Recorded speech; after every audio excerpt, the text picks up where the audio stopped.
नमस्कार, स्वागत है आपका TV9 भारतवर्ष पर। आपके साथ मैं हूं सुमेरा खान। आपको बता दें कि ईरान के राष्ट्रपति इब्राहिम रईसी को जो हेलीकॉप्टर तेहरान ला रहा था वो हेलीकॉप्टर क्रैश हो गया है। बड़ा सवाल ये कि क्या ये ग्लोबल षड्यंत्र है, ये हादसा है या साजिश है। रेस्क्यू टीम के लेकिन 3 सदस्य लापता हो गए हैं। इस वक्त ये बड़ी खबर आ रही है, क्रैश साइट से अब तक उनका संपर्क नहीं हो पाया है। क्रैश साइट पर पहुंची टीम से संपर्क टूटा हुआ है। कहा यह जा रहा है कि अगले आधे घंटे में उनसे संपर्क हो पाएगा। इलाके में तेज बारिश से रेस्क्यू ऑपरेशन बाधित है। पहले कोहरे की वजह से, विजिबिलिटी कम होने की वजह से रेस्क्यू ऑपरेशन ठीक से आगे नहीं बढ़ रहा था, लेकिन अब तेज बारिश की वजह से रेस्क्यू ऑपरेशन बाधित हो गया है। क्रैश साइट पर पहुंची टीम से संपर्क टूट गया है। इसके अलावा क्रैश साइट से अब तक संपर्क नहीं हो पाया है। रेस्क्यू टीम जो आगे गई थी उसके भी 3 सदस्यों से संपर्क नहीं हो पा रहा है, वो भी लापता हैं। तो देखिए जिस तरह के हालात हैं वो बहुत तनावपूर्ण है। एक और बड़ी खबर आपको बता दें, हसन नसरल्ला के बेटे ने इजराइल को सीधे धमकी दी है। हेलीकॉप्टर क्रैश में इजराइल का हाथ सामने आया तो दुनिया का नक्शा बदल लेंगे, ये कहा है उन्होंने। पूरे मिडिल ईस्ट में तबाही आएगी, ये कहा है हादी नसरल्ला ने। हिजबुल्लाह चीफ हसन नसरल्ला के बेटे हैं हादी नसरल्ला, और उनकी तरफ से बड़ा बयान दिया गया है। कहा गया है कि अगर इजराइल का हाथ सामने आया इस हेलीकॉप्टर क्रैश में तो फिर नक्शा बदल देंगे हम, मिडिल ईस्ट का पूरी तरह से नक्शा बदल देंगे। इजराइल को इसका जवाब दिया जाएगा। ये बयान हिजबुल्लाह चीफ हसन नसरल्ला के बेटे हादी नसरल्ला ने दिया है। तो देखिए किस तरह के तनावपूर्ण हालात पहले से ही बने हुए थे मिडिल ईस्ट के। पहले से ही बहुत तनावपूर्ण हालात हिजबुल्लाह के बीच, इजराइल के बीच, हूती की वजह से, ईरानियन जो रेजिस्टेंस फोर्सेस हैं उनकी वजह से बने हुए थे। अब ऐसे में जब ईरान के राष्ट्रपति को लेकर इस तरह की खबर सामने आई है तो तनाव और बढ़ गया है। इस बीच अजरबैजान के राष्ट्रपति का भी पहला बयान सामने आ गया। हेलीकॉप्टर क्रैश पर उन्होंने बयान दिया है। अजरबैजान से ही आ रहे थे ईरान राष्ट्रपति रईसी, तब जबकि उनका हेलीकॉप्टर क्रैश किया। उस पर पहला बयान आया है अजरबैजान के राष्ट्रपति का। उन्होंने कहा कि रईसी के हेलीकॉप्टर क्रैश के बारे में जानकारी मिली है, उसको लेकर हम बहुत चिंतित हैं, हम सभी की सलामती की दुआ करते हैं। उन्होंने साथ ही कितने अच्छे संबंध हैं अजरबैजान के ईरान के साथ, इसका भी जिक्र किया है। अजरबैजान दौरे से लौट रहे थे रईसी जिस समय उनका हेलीकॉप्टर क्रैश हो गया। लेकिन अब अजरबैजान के राष्ट्रपति अलीयेव की तरफ से बड़ा बयान दिया गया जिसमें उन्होंने कहा है कि हम सलामती की दुआ कर रहे हैं। लेकिन तमाम तरह के सवाल उठ रहे हैं ईरान के राष्ट्रपति इब्राहिम रईसी के हेलीकॉप्टर क्रैश होने के बाद। अलग अलग थ्योरी सामने आ रही हैं, षड्यंत्र की बात हो रही है, साजिश की बात हो रही है। क्या है पहली थ्योरी आपको बता दें, हादसा अगर साजिश है तो क्या इसमें मोसाद का हाथ होगा? क्या मोसाद वो एजेंसी है जो ऐसा कर सकती है? ऐसा क्यों कहा जा रहा है आपको बता दें, ईरान हमास और हिजबुल्लाह का हथियार सप्लायर है, यानी ईरान ही लगातार हमास और हिजबुल्लाह की मदद करता है। ईरान और इजराइल के संबंध हमेशा से ही तनावपूर्ण रहे हैं। एक दूसरे के खिलाफ जिस तरह की बयानबाजी और जिस तरह के काम दोनों की तरफ से किए गए हैं उसकी वजह से उनके जो संबंध हैं वो बहुत तनावपूर्ण है। ऐसे में मोसाद इसके पीछे हो सकता है। दूसरी थ्योरी जिसकी बात हो रही है वो ये कि अजरबैजान के साथ मिलकर मोसाद ने कोई बड़ी साजिश की है, क्योंकि ये कहा जा रहा है कि वो जो बॉर्डर का इलाका है, यानी अजरबैजान और ईरान का जो बॉर्डर का इलाका है, वहाँ पर मोसाद एक्टिव है। इससे पहले भी ईरान की तरफ से कई बार अजरबैजान को कहा जा चुका है कि आप मोसाद के लिए यहाँ पर ज़मीन ना दें, यानी मोसाद को यहाँ पर पनपने ना दें। ऐसा क्यों कहा जा रहा है आपको बता दें, आर्मेनिया को ईरान ने हथियार भेजे थे, यानी आर्मेनिया अजरबैजान की जंग में आर्मेनिया का समर्थन करता रहा ईरान, और इस वजह से अजरबैजान मोसाद के साथ मिलकर इस तरह का कोई काम कर सकता है। हालांकि अजरबैजान के राष्ट्रपति की तरफ से पहला बयान भी सामने आया, क्योंकि शक की सुई उनकी तरफ घूम सकती है। उनकी तरफ से एक सफाई, एक पहले से ही एक बड़ा बयान उनकी तरफ से दिया गया है कि किस तरह के वो पड़ोसी हैं, किस तरह के अच्छे संबंध हैं। तीसरी थ्योरी क्या है आपको बता दें, षड्यंत्र कौन और कर सकता है? क्रैश के पीछे यूक्रेनी एजेंट भी क्या हो सकते हैं? ऐसा क्यों कहा जा रहा है, या ये थ्योरी क्यों सामने है? क्योंकि ईरान और रूस को शाहिद ड्रोन सप्लाई कर रहा है। ईरान ही रूस को शाहिद ड्रोन दे रहा है जो तबाही मचा रहे हैं यूक्रेन में, यानी यूक्रेन के लिए भी सामने दुश्मन सीधे तौर पर ईरान दिखाई देता है। रूस को मिल रहे शाहिद ड्रोन ईरान की तरफ से यूक्रेन में तबाही ला रहे हैं, तो क्या यूक्रेन इसके पीछे हो सकता है? चौथी थ्योरी जिसकी बात हो रही है वो ये कि ईरान के विरोधी गुट ने ये साजिश रची हो, विद्रोही गुटों ने ये साजिश रची हो, यानी ईरान के भीतर से ये साजिश रची गई हो, क्योंकि सुलेमानी की मौत रईसी के और सुलेमानी की मौत से और रईसी के उस पर रईसी के रुख से नाराज थे, यानी सुलेमानी का बदला नहीं लिया, इसको लेकर रईसी के रुख से नाराज थे। और ईरान के भीतर अलग अलग कई इस तरह के संगठन हैं जो मौजूदा सरकार से, यानी रईसी की सरकार से, खामेनेई की सरकार से खुश नहीं हैं, और अलग अलग गुट हैं जो विद्रोही गुट हैं जो सरकार के खिलाफ काम करते रहे हैं। तो क्या उनकी कोई बड़ी साजिश हो सकती है? एक और साजिश षड्यंत्र की जिसके बारे में थ्योरी जिसकी बात हो रही है वो ये कि नेटो और उसके सहयोगी इसके पीछे हो सकते हैं। ऐसा क्यों कहा जा रहा है? क्योंकि अरब में अमेरिका और नेटो के सेंटर ईरानी प्रॉक्सी के टारगेट पर हैं। ईरान लगातार अमेरिका और नेटो के जो सेंटर्स हैं उनको टारगेट कर रहा है, उसके जो प्रॉक्सी हैं जिन्हें ईरान लगातार मदद पहुंचाता है, चाहे वो हूती हो या हिजबुल्लाह हो या इराक में भी लगातार ईरान का समर्थन मिलने के बाद यहाँ पर मौजूद ईरानी प्रॉक्सी संगठन अमेरिका और नेटो के सेंटर्स को टारगेट पर ले रहे हैं, लगातार हमले कर रहे हैं। यानी ये भी एक बड़ी वजह हो सकती है कि नेटो या उसके सहयोगी की तरफ से या अमेरिकन एजेंसी की तरफ से इस तरह का षड्यंत्र रचा गया हो। तो ये एक थ्योरी है। इसके अलावा जो छठी थ्योरी है उसकी बात कर लेते हैं। ईरान का न्यूक्लियर प्रोग्राम इसके पीछे एक बड़ी वजह हो सकता है, उसकी वजह से ये साजिश की गई हो, यानी ईरान के न्यूक्लियर प्रोग्राम को प्रभावित करने के लिए, डिरेल करने के लिए ऐसा किया गया हो। ऐसा क्यों कहा जा रहा है? क्योंकि ईरान अगले 7 दिनों में न्यूक परीक्षण करने वाला था। इसको लेकर अलग अलग जानकारियां सामने आ रही थी। ये कहा जा रहा था कि ईरान जल्द ही न्यूक्लियर परीक्षण कर सकता है, तो क्या उसे डिरेल करने के लिए भी ऐसा किया जा सकता है?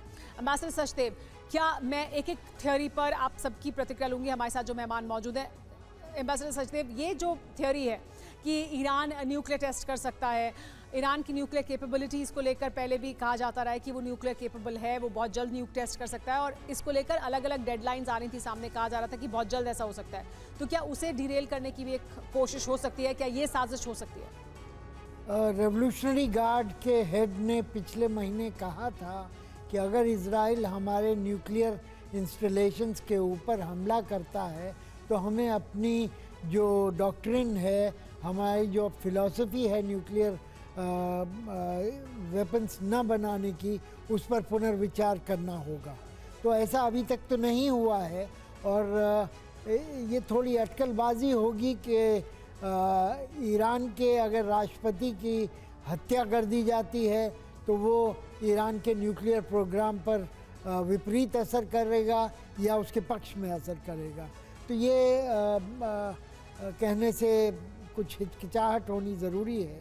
और दूसरी ओर, जैसा कि अज़रबैजान की तरफ से कहा जा रहा है के ऊपर आक्षेप लगाने की बात हो रही है, वो भी थोड़ा सा संदेहास्पद मालूम पड़ता है, क्योंकि अगर ऐसा होता तो अज़रबैजान, जो कि ईरान के मुकाबले में छोटा देश है, उसके ऊपर बड़ी मुसीबत आ सकती थी। ईरान उससे बदला ले सकता है, और वो समीकरण जो आर्मीनिया और अज़रबैजान के बीच में है वो बदल सकता है। ये जो दो थ्योरी, आपको लगता है कि ये इनकी गुंजाइश कम है। लेकिन अश्विनी सिवाच जी, आपको क्या लगता है ये जो अलग अलग सिनेरियोज हैं जिनकी बात की जा रही है, अलग अलग थ्योरीज जिनकी बात की जा रही है, या ये वो तमाम एंगल्स हैं जहां पर ईरान की सीधे तौर पर दुश्मनी है या ईरान की वजह से हालात तनावपूर्ण बने हुए हैं? इनमें से आपको क्या लगता है कि क्या थ्योरी हो सकती है, क्या वजह हो सकती है अगर कोई षड्यंत्र है तो उसके पीछे? 7 के करीब थ्योरी बताई हैं, और जिस ऑर्डर ऑफ प्रायोरिटी से बताई हैं, और मुझे लगता है वैसे ही होने की संभावना है। अगर ये साजिश है तो सबसे पहले मोसाद का हाथ होने की चांसेस सबसे ज़्यादा है। उसकी वजह यही है कि ईरान जो है, ये तीनों जो रेबल ग्रुप हैं, हमास को, हिजबुल्लाह और हौती रेबल को हथियार भी देता है, ट्रेनिंग भी करता है और मोटिवेशन भी करता है। आज इजराइल की लड़ाई हो रही है हमास के साथ, और हिजबुल्लाह भी कहीं लेबनान से बहुत ज़्यादा सक्रिय है, और हौती रेबल यमन से रेड सी में। तो हो सकता है मोसाद का हाथ हो। दूसरी बात यह है कि अज़रबैजान, ये हमें समझना पड़ेगा कि देखो अज़रबैजान और ईरान के रिलेशन काफ़ी अच्छे नहीं रहे हैं। जो ईरान है, जो लड़ाई थी स्पेशली अज़रबैजान वर्सेस आर्मेनिया, उसके अंदर अज़रबैजान को इजराइल ने बहुत खुल के हेल्प किया था टर्की के साथ अपने ड्रोन देके, और ईरान जो था वो आर्मेनिया के साथ खड़ा हुआ था और आर्मेनिया को हथियार दिए थे। तो कहीं ना कहीं अज़रबैजान के अंदर खटास है, मगर अज़रबैजान डायरेक्टली इन्वॉल्व नहीं होगा। उसको डर है कि उसका इम्पैक्ट दोबारा आएगा ईरान का, मगर वो हो ये सकता है कि जो अज़रबैजान का इलाका है वहाँ पर मोसाद ज़्यादा सक्रिय है। वो रीजन हो सकता है स्लीपर सेल या ओवरग्राउंड वर्कर वहां मिलने का। तो मुझे लगता है कि सबसे ज्यादा इंपॉर्टेंट यही है कि मोसाद का होना सबसे ज्यादा है। उसके बाद जितने भी केसेस हैं उनमें चांसेस कम हैं, चाहे वो नेटो की इन्वॉल्वमेंट हो या यूक्रेन चाहता हो, क्योंकि ये शाही ड्रोन जो ईरान देता है रूस को, उसने बहुत ही ज्यादा नुकसान किया यूक्रेन में, वो भी इनकी पॉसिबिलिटी बहुत कम है, रूल आउट नहीं कर सकते। बट अगर आप डिग्री ऑफ पॉसिबिलिटी देखेंगे तो सबसे ज्यादा पॉसिबिलिटी लगती है मोसाद की। मैं एक चीज जरूर बताना चाहूंगा सर मैं वापस आती हूँ सर, बाकी लोगों से भी राय ले लें कि उनको क्या लगता है कि क्या हो सकता है। अगर हम इन तमाम एंगल्स की बात करें और साजिशों की बात करें, उसके बारे में बाकी लोगों से राय लें, उससे पहले एक और बड़ी खबर बता देते हैं। रईसी पर कुछ देर में बड़ी घोषणा हो सकती है, ईरानी सरकार का ऐलान, जल्द बड़ी खबर सामने आएगी। तो देखिए सबको इसी बात का इंतजार है कि आधिकारिक रूप से बताया जाए कि क्या होने वाला है। ईरानी उपराष्ट्रपति क्रैश साइट के लिए रवाना हो गए, ये जानकारी भी मिल रही है, लेकिन सरकार की तरफ से बहुत जल्द बड़ा बयान दिया जा सकता है और इसी का सब इंतजार कर रहे थे कि जल्दी से जानकारी सामने आए। ईरानी उपराष्ट्रपति भी क्रैश साइट के लिए रवाना हुए हैं, मोहम्मद मोकबर क्रैश साइट पर जा रहे हैं, जानकारी मिल रही है। ईरानी कैबिनेट के हेलीकॉप्टर क्रैश पर अहम बैठक हुई है। अधिकारियों ने कैबिनेट को दी है बचाव अभियान का अपडेट, यानी किस तरह से बचाव अभियान आगे बढ़ाया जा रहा है, इसका अपडेट दिया गया है। मनीष हमारे साथ लगातार बने हुए हैं। मनीष, ये कहा जा रहा है कि जल्द कोई बड़ी खबर दी जाएगी आधिकारिक तौर पर ईरानी सरकार द्वारा। जी हाँ, बिल्कुल। देखिए, अगले कुछ देर में उम्मीद की जा रही है कि ईरान की सरकार की तरफ से राष्ट्रपति और विदेश मंत्री को लेकर कुछ आधिकारिक सूचना दी जाएगी। जाहिर है अभी तक बहुत सकारात्मक संदेश या सकारात्मक सूचना आई नहीं है, बहुत बड़ी अनहोनी की आशंका जताई जा रही है, लेकिन आधिकारिक तौर पर क्या हालात हैं, क्या कुछ है, उसके बारे में एक बयान दिया जाएगा। और इस बयान का इंतजार न केवल ईरान को बल्कि आज की तारीख में पूरी दुनिया को है, क्योंकि ये बात सच है कि इस घटना के बाद की तस्वीर काफी अलग आपको दिखाई देगी। देखिए, ये बात सच है कि आज की तारीख में ईरान में भले ही इस बात को कहा जाएगा कि वेदर खराब होने की वजह से हेलीकॉप्टर क्रैश हुआ है, लेकिन अगर राष्ट्रपति और विदेश मंत्री को कुछ हो गया तो उसके बाद से शक की पहली सुई और आखिरी सुई इन इजराइल की एजेंसी पर जाएगी, और उसकी वजह है वो लोकेशन। देखिए, ईरान के राष्ट्रपति वहां जा रहे हैं, ये बात ईरान को पता थी, ये बात अजरबैजान को पता थी और ये बात इजराइल को पता थी। अजरबैजान में मोसाद के और इजराइल के तमाम एजेंसी मौजूद हैं, और वैसी स्थिति में अजरबैजान के राष्ट्रपति के साथ मीटिंग के तुरंत बाद यह हादसा होना, और वो भी अजरबैजान और ईरान के उस इलाके में, तो निश्चित तौर पर है कि इजराइल को कटघरे में खड़ा करने की कोशिश की जाएगी। और इस बात का अंदेशा अमेरिका और दुनिया के तमाम देशों को है भी। लेकिन अभी सबसे बड़ा सवाल है कि राष्ट्रपति का क्या हुआ, विदेश मंत्री का क्या हुआ। लगभग 7-8 घंटे बीत चुके हैं क्रैश होने के, अभी तक उनके बारे में कोई सूचना नहीं है। कहा जा रहा है कि थोड़ी देर में आधिकारिक बयान दिया जाएगा, और उस बयान को लेकर हर कोई फिलहाल सशंकित है। जी हाँ, हर कोई इंतजार में है इस बात के भी कि बयान जो आएगा सामने उससे स्थिति क्या साफ होगी या नहीं, और क्योंककि अब कई घंटे बीत जाने के बाद तमाम तरह की शंकाएं जाहिर की जा रही हैं। एक और बड़ी खबर बता देते हैं, रईसी की तलाश के लिए अभियान को और तेज किया गया है। 65वीं एयरबॉर्न स्पेशल फोर्स ब्रिगेड की तैनाती कर दी गई है। 65वीं एयरबॉर्न फोर्स रेस्क्यू में लगी हुई है। जंगल में युद्ध स्तर पर इस वक्त अभियान चलाया जा रहा है। तो जंगल में युद्ध में महारत हासिल है इस ब्रिगेड को, जिसको रेस्क्यू ऑपरेशन की जिम्मेदारी दी गई है। 65वीं एयरबॉर्न फोर्स को रेस्क्यू ऑपरेशन में लगाया गया है, और इस फोर्स को जंगल में युद्ध में महारत हासिल है, यानी जंगल में जो हालात होते हैं, जिस तरह के हालात होते हैं, उनसे ये फोर्स निपटने में सक्षम है, उसके लिए ट्रेंड है। स्पेशल ट्रेनिंग इस फोर्स को दी गई है, और उसको अब इस अभियान में लगाया गया है, क्योंकि जिस तरह के हालात हैं, ऐसे में जंगल में युद्ध लड़ने जैसे ही हालात हैं, और उस तरह के हालात में इस फोर्स को लगाया गया, और उसके ज़रिए इस ऑपरेशन को चलाया जाएगा। सुमित, देखिए, ये जो फोर्स है उसकी तैनाती इसी वजह से ज़रूरी है, क्योंकि अभी तो युद्ध जैसे ही हालात हैं जंगल में, जिसमें स्पेशल फोर्स चाहिए। देखिए सुमेरा, अभी तो ये हालात है कि जितनी फोर्सेस हो सके, जितनी टीम्स हो सके वहाँ के लिए रवाना किया जाए, क्योंकि ये मामला सिर्फ एक राष्ट्रपति को लेकर नहीं, ये पूरे ईरान की आप कह सकते हैं कि उसकी पूरी इमेज को लेकर है, उसकी लगातार उसकी आज़ादी को लेकर है। क्योंकि इंपॉर्टेंट क्या है अभी पॉसिबिलिटी ये है कि सबसे पहले ग्राउंड विजुअल जो है उसको देखकर ये आकलन किया जाए कि आखिरकार ये क्रैश था क्या इस पे किसी रॉकेट से अटैक किया गया, क्योंकि ये सब साइट पे जाने के बाद ही पता लगेगा और किसी भी टीम के पास कोई क्लू नहीं है कि आखिरकार ये क्रैश साइट है कहाँ। लेकिन तो आप कोई भी बड़ी स्पेशलाइज यूनिट लगा लीजिए, जब तक आप उसके पास इनपुट नहीं होगा, जब तक आप उसके पास स्पेसिफिक चीजें नहीं होंगी, वो उस इलाके के अंदर मूवमेंट नहीं कर सकती। अभी इंपॉर्टेंट, क्योंकि कहा यह जा रहा था कि आधे घंटे के अंदर टीम पहुंचेगी पहली, अभी तक वो टीम भी वहां नहीं पहुंची है जो पिछले 4 घंटे से उस इलाके में मौजूद थी। और अभी सबसे बड़ी दिक्कत यह है कि जैसे जैसे वक्त बीतता जाएगा वैसे वैसे रेस्क्यू टीम के लिए या फिर जो फोर्सेज ऑपरेशन के लगाए गए हैं उनके लिए भी दिक्कतें बढ़ती जाएंगी। और अभी खास तौर पर अगर आप देखें तो ये पूरी ईरान के लिए नहीं, पूरी दुनिया के लिए बहुत सेंसिटिव, बहुत संवेदनशील वक्त है, क्योंकि आने वाले वक्त में ये पूरी खबर किस मोड़ जाती है ये भी देखना होगा कि आखिरकार ये क्रैश कैसे था, या अगर ये क्रैश किया गया बैड वेदर की, क्या कोई जानबूझकर टेक्निकल फॉल्ट तो नहीं किया गया, क्या जानबूझ के ये रूट तो नहीं लिया गया आखिरकार। तो ये सारी सवालों के जवाब लगातार तलाशने की कोशिश कर रही है ईरान की फोर्सेज। और इंपॉर्टेंट अभी यही है कि आखिरकार सबसे पहले उस जगह पर स्पॉट किया जाए, उस स्पॉट पर पहुंचा जाए, और यही ईरान की फोर्सेस लगातार वहां पर करने की कोशिश कर रही हैं। जी हाँ, क्योंकि प्राथमिकता पहले यही है कि उस एक्चुअल ग्राउंड जीरो पर पहुंचा जाए जहां पर क्रैश हुआ है, लेकिन वहां पहुंचना इस वक्त सबसे मुश्किल है क्योंकि आपके पास कोई इनपुट नहीं है, जैसे सुमित लगातार बता रहे हैं, क्योंकि आपके पास जीपीएस ट्रैकिंग सिस्टम नहीं है, यानी हेलीकॉप्टर का जीपीएस भी अब काम नहीं कर रहा है, उस हेलीकॉप्टर में मौजूद लोगों से कोई संपर्क नहीं हो पा रहा है, उनके पास जो सैटेलाइट फोन्स हैं या फोन्स मौजूद हैं वो काम नहीं कर रहे हैं, तो कोई जरिया नहीं है जिसके जरिए आपको एक्चुअल लोकेशन पता लग पाए। और इस वजह से ये कहा जा रहा है कि मुश्किल है एक जंगल में इस तरह की किसी साइट को ढूंढ पाना, या एक बड़े इलाके में इस तरह की क्रैश साइट को ढूंढ पाना इस तरह के हालात में जब रात का समय हो। एक और बड़ी खबर बताते हैं, फिर आगे बात करेंगे। रेस्क्यू ऑपरेशन की सबसे नई तस्वीर सामने आई है। रेस्क्यू ऑपरेशन के फील्ड ऑफिस की तस्वीर सामने आई है।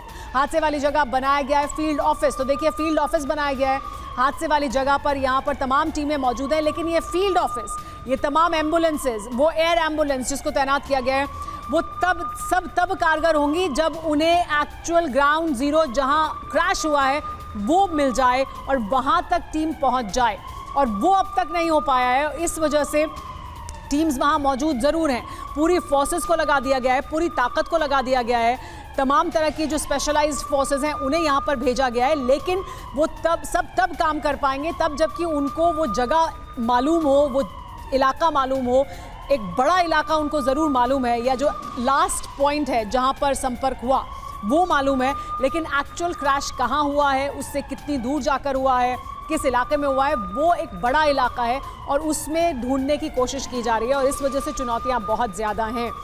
साथ ही बड़ा सवाल इस वक्त दुनिया के सामने ये भी है, मिडल ईस्ट में बड़ा सवाल है इस वक्त। देखिए हर किसी की नज़र इस बात पे होगी, इस खबर पर है, हर किसी की नज़र दुनिया भर में, क्योंकि हर कोई जानना चाहता है कि दरअसल क्या हुआ है, इसका क्या असर हो सकता है। देखिए इसके राजनीतिक असर क्या हो सकते हैं, इसके मिडल ईस्ट में क्या असर हो सकते हैं, उसकी हम बात कर रहे हैं। लेकिन मैं सर आपके पास आऊँ, एम्बेसडर सचदेव, उससे पहले शारदेंदु जी पहले आपकी प्रतिक्रिया ले लें, क्योंकि हमने थ्योरी पर आपकी प्रतिक्रिया नहीं ली। आपके मुताबिक अगर ये षड्यंत्र है, अगर ये साजिश है, तो कौन इसके पीछे हो सकता है और क्या मोस्ट लाइकली थ्योरी है?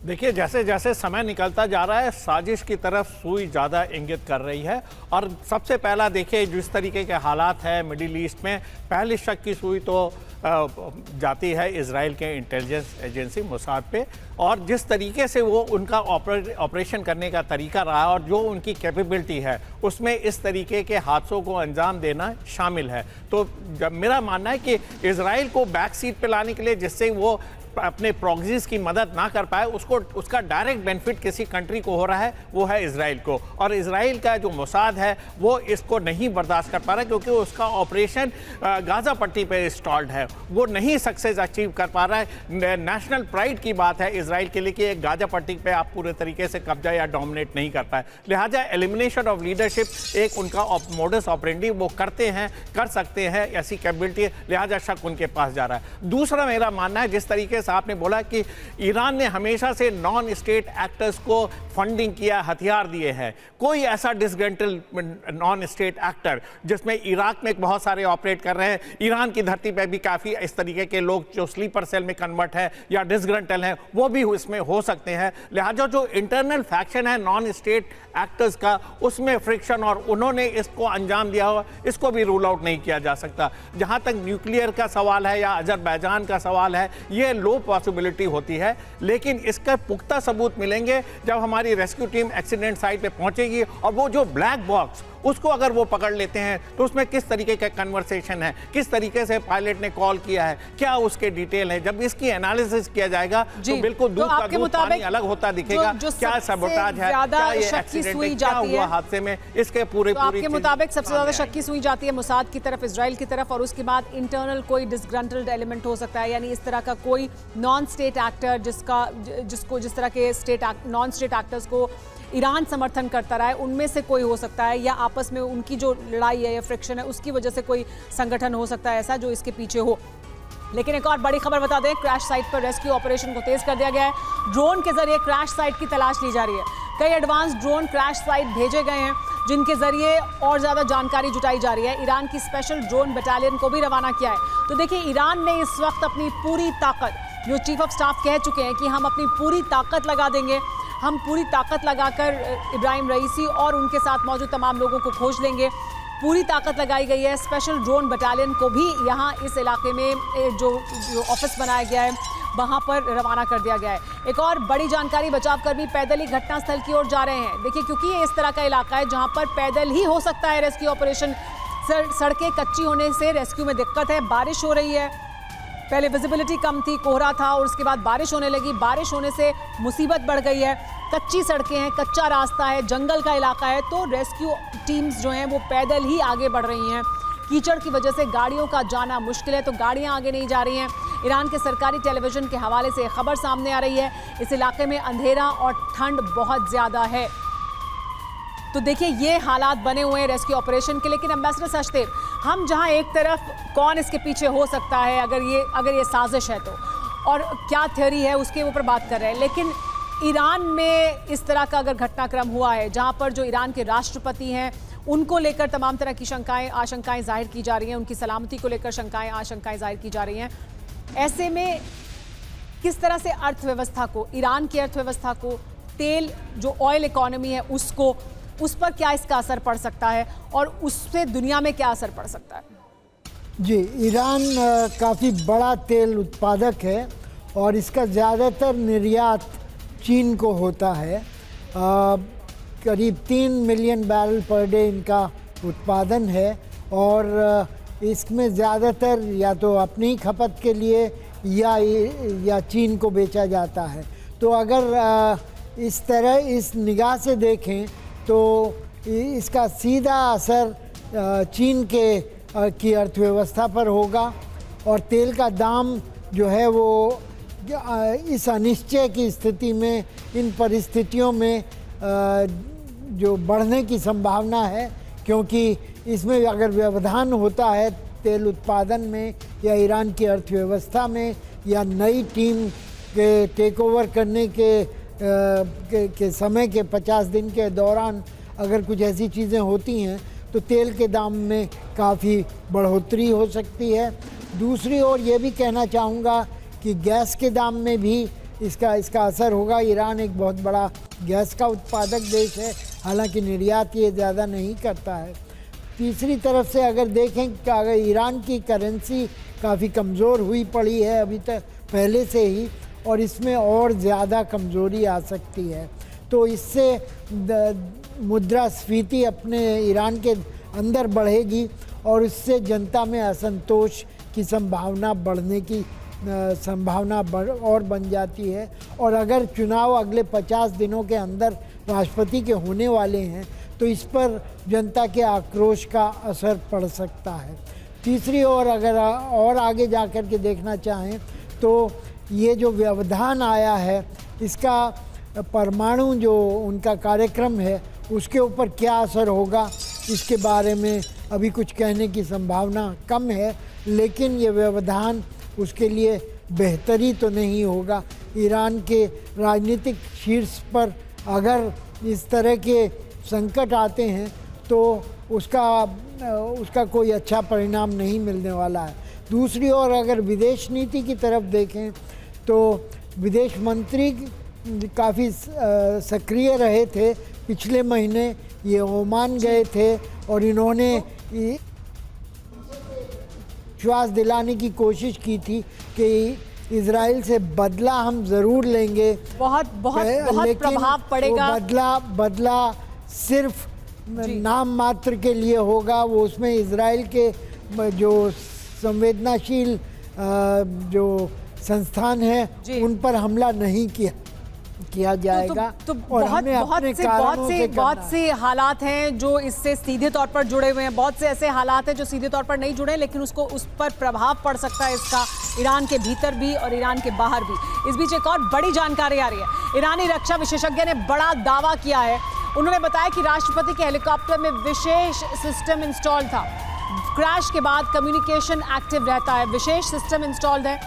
क्रैश होने के बाद भी कम्युनिकेशन एक्टिव रहता है। कम्युनिकेशन बंद होने का मतलब ब्लास्ट हुआ होगा। देखिए, बड़ी बात है जो कही जा रही है। विशेष कम्युनिकेशन सिस्टम होता है, वो हमेशा एक्टिव रहता है, क्रैश के बाद भी एक्टिव रहता है। अब क्योंकि कम्युनिकेशन पूरी तरह से बंद है, जीपीएस भी काम नहीं कर रहा है हेलीकॉप्टर का, इसका मतलब ब्लास्ट हुआ होगा, ये कह रहे हैं जो विशेषज्ञ हैं। तो ईरानी रक्षा विशेषज्ञ ने बड़ा दावा किया है जिसमें उन्होंने कहा है कि अगर कोई भी कम्युनिकेशन सिस्टम एक्टिव नहीं है, किसी भी तरह के सिग्नल्स नहीं है, किसी भी तरह का जीपीएस कनेक्शन नहीं है, तो ये ब्लास्ट की तरफ इशारा करता है। मनीष, देखिए, इसी तरह की जो जानकारियां, इसी तरह की शंकाएं जाहिर की जा रही हैं कि बुरी तरह से एक ब्लैकआउट है, कोई कम्युनिकेशन नहीं है, तो क्या ये ब्लास्ट की तरफ इशारा करता है? क्या ये हेलीकॉप्टर के क्रैश लैंडिंग करने के बाद आग लग जाने जैसे घटना की तरफ भी इशारा करता है? देखिए, इसमें कोई दो राय नहीं दिखती है कि ये नॉर्मल हादसा तो नहीं है। वो इसलिए क्योंकि आखिरकार ईरान के राष्ट्रपति और विदेश मंत्री उसमें चल रहे हैं, तो कम से कम किसी न किसी लेवल का कम्युनिकेशन अब तक हो जाना चाहिए था। हादसे के लगभग 7-8 घंटे बीत चुके हैं और हादसे के बाद भी इस तरह के इक्विपमेंट्स के जरिए कम से कम आसपास के लोकेशन में आप कम्युनिकेशन कर सकते थे कि ये लोकेशन है। कई घंटे तो लग गए इसको पता करने में कि एक्चुअल में हादसा हुआ कहाँ है, और उसके बाद मशक्कत हो रही है वहां तक पहुंचने में।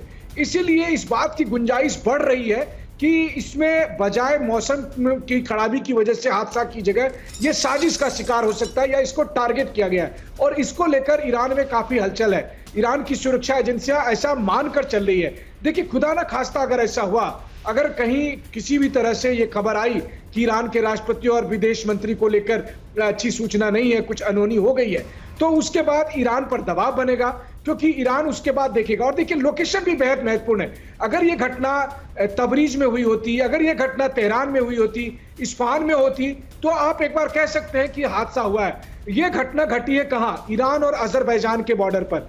वो लोकेशन बेहद महत्वपूर्ण है, क्योंकि वो लोकेशन इसलिए महत्वपूर्ण है क्योंकि अजरबैजान से पहले ही ईरान की अदावत थी। आप कहिए कि डैम के नाम पर एक नई दोस्ती की इबारत लिखे जाने की कोशिश हो रही थी। वहां पर इजरायली एसेट्स मौजूद हैं। लगातार ईरान के राष्ट्रपति टारगेट पर थे। कहा जा रहा था कि इजरायल अपना बदला लेगा। 14 अप्रैल को जो ईरान ने हमला किया, उसके बाद से इजरायल ने अपना बदला नहीं लिया था। मुझे लगता है कि आज की तारीख में प्रधानमंत्री नेतन्याहू भी खड़े होकर अगर ये कह दे कि अगर वो कहें कि जैसे हम कहते हैं ना कि गंगाजल को लेकर भी सौगंध खाकर कहें कि हमारा कोई इन्वॉल्वमेंट इसमें नहीं है, लेकिन कम से कम ईरान ऐसा नहीं मानेगा। या फिर कहिए कि ईरान में जो कट्टरपंथी सोच के लोग हैं वो लगातार दबाव डालेंगे। सब कुछ निर्भर करता है अगले 1 से 2 घंटे में।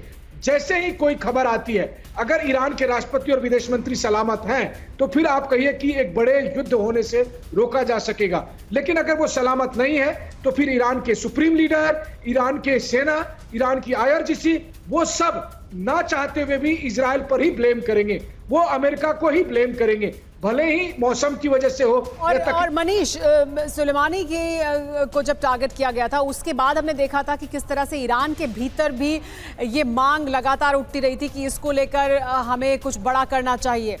और लगातार ईरान की तरफ से इससे पहले भी अभी जिस तरह के हालात बने हुए हैं, वो एक अलग तरह की जो फोर्सेस हैं वो लगातार एक्टिव रहती हैं ईरान में। तो क्या अब इस तरह की खबर, जहां पर राष्ट्रपति के साथ अगर ऐसा कुछ हो जाता है और उसको लेकर इस तरह के सवाल उठते हैं, तो फिर ईरान पर बहुत दबाव भी होगा कि वो कुछ करे इसको लेकर? बिल्कुल। देखिए, जनरल सुलेमानी की जब हत्या हुई थी, तो चूंकि उसमें सीधे अमेरिका के राष्ट्रपति, तत्कालीन राष्ट्रपति डोनाल्ड ट्रंप ने उस समय कहा था कि हमने जनरल सुलेमानी को मारा।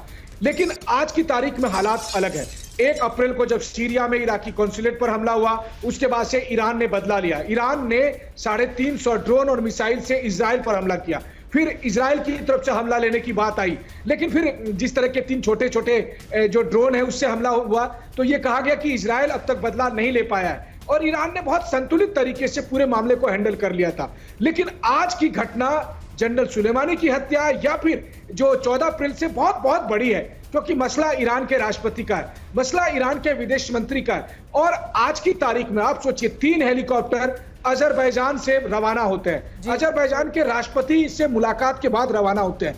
3 में से 2 हेलीकॉप्टर सुरक्षित बच जाता है। 1 हेलीकॉप्टर जिसमें ईरान के राष्ट्रपति और विदेश मंत्री मौजूद है, वही क्रैश होते हैं। और फिर ऐसी स्थिति में सबसे पहला सवाल यही आएगा कि किसे किसे पता था, किन किन देशों को पता था इस कार्यक्रम के बारे में।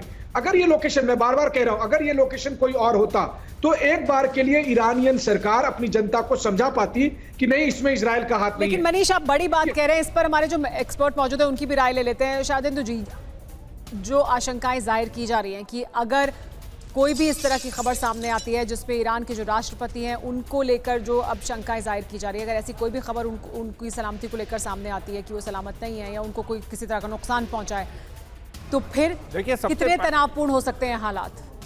देखिए, शक तो जैसे जैसे समय निकलता जा रहा है और जिस तरीके से इंफॉर्मेशन आ रही है, तो धीरे धीरे ये तब्दील होता जा रहा है एक षड्यंत्र में। और जब ये षड्यंत्र होता है तो इसकी शक की सुई सीधा सीधा इजराइल पे जाती है। भले ही मेरा मानना है कि इजराइल जब ऑपरेट करता है तो उसमें बड़ी बड़ी एजेंसियां इन्वॉल्व होती हैं, ये सारे के सारे लोग शक के घेरे में आएंगे। और ईरान जब उसका जनरल सुलेमानी मरा था तो कितने बड़े प्रोटेस्ट हुआ था।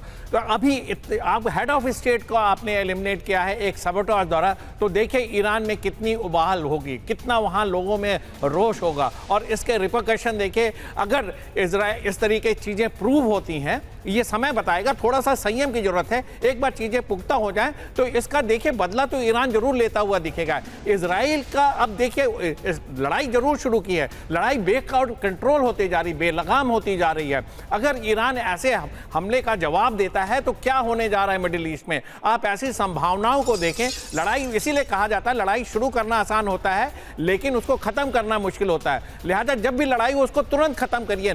कल क्या होगा कुछ कहा नहीं जा सकता है, इसलिए ईरान आज की डेट में उबल रहा है। जिस तरीके से धीरे धीरे स्टेटमेंट आ रहे हैं, जिस तरीके से शक की सुई मोसाद की तरफ जा रही, इजराइल की तरफ जा रही, और हो सकता है इसमें बहुत चिंताजनक हालात बने हुए हैं, बहुत मिडिल ईस्ट तबाही की तरफ बढ़ रहा है। ये बड़ी देखिए, यही बड़ी आशंका है और यही बड़ा इस वक्त बात है कि क्या मिडिल ईस्ट एक इस तरह के हालात की तरफ आगे बढ़ रहा है जो बहुत ही विस्फोटक हैं, बहुत विस्फोटक हो सकते हैं हालात। जिस तरह के हालात बनेंगे, इस तरह की जानकारी सामने आने के बाद जिसकी तरफ अब इशारा बार बार हो रहा है, जिस तरफ अब जो जानकारी है वो आगे बढ़ रही है।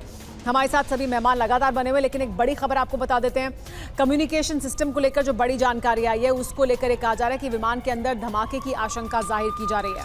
दरअसल क्योंकि कहा यह जा रहा है कि यहाँ पर जो क्रैश होता है हेलीकॉप्टर तब भी कम्युनिकेशन सिस्टम एक्टिव रहता है, लेकिन वो ऐसा नहीं था। तो क्या क्रैश हुआ है और क्या ब्लास्ट हुआ है क्रैश होने के बाद, ये बड़ा सवाल है। अश्विनी सिवाज जी, एक तरफ ये आशंका जाहिर की जा रही है कि जिस तरह के हालात हैं, कम्युनिकेशन बंद होने का मतलब कि ब्लास्ट हुआ है, और अगर ये ब्लास्ट हुआ है, अगर ये कोई तरह का सैबोटाज है, तो आपको क्या लगता है कितने मुश्किल हालात आगे होने वाले हैं मिडिल ईस्ट के लिए? कैसे ये प्रभावित करेगा इजराइल और हमास के बीच जो युद्ध चल रहा है उसको भी, और पूरे हालात जो इस इलाके में बने हुए हैं उसको, साथ ही अमेरिका को? हाँ बिल्कुल, देखो ये सच्चाई सुमेरा कि अगर ये एक प्रकार से सबोटाज है जिसके चांसेस बहुत हैं क्योंकि ब्लास्ट हुआ है, और ये भी बहुत ज़्यादा चांसेस इसके हैं क्योंकि 2 हेलीकॉप्टर जो हैं इसकी बजाय एक ही हुआ। अब तक वो 2 हेलीकॉप्टर क्या रूपरेखा कर रहे हैं, उनका कम्युनिकेशन क्यों नहीं हुआ, वो क्यों नहीं पहुंचे, ये एक बहुत ही क्वेश्चन मार्क है। बट मुझे लगता है जैसे जैसे टाइम पास हो रहा है, सबोटाज की थ्योरी जो है वो ज्यादा इंपॉर्टेंट लग रही है। जिस प्रकार से कम्युनिकेशन नहीं हो रहा, ये लगता है ब्लास्ट। तब वो दोनों हेलीकॉप्टर जो साथ में थे वो पहुंच गए थे, वो लैंड कर गए, सेफली लैंड कर गए और पहुंच गए। वो लैंड नहीं करने चाहिए थे, क्योंकि जब भी आपका कम्युनिकेशन टूटता है वीआईपी वाले से, आपका 1 से 2 मिनट का लैग होता है।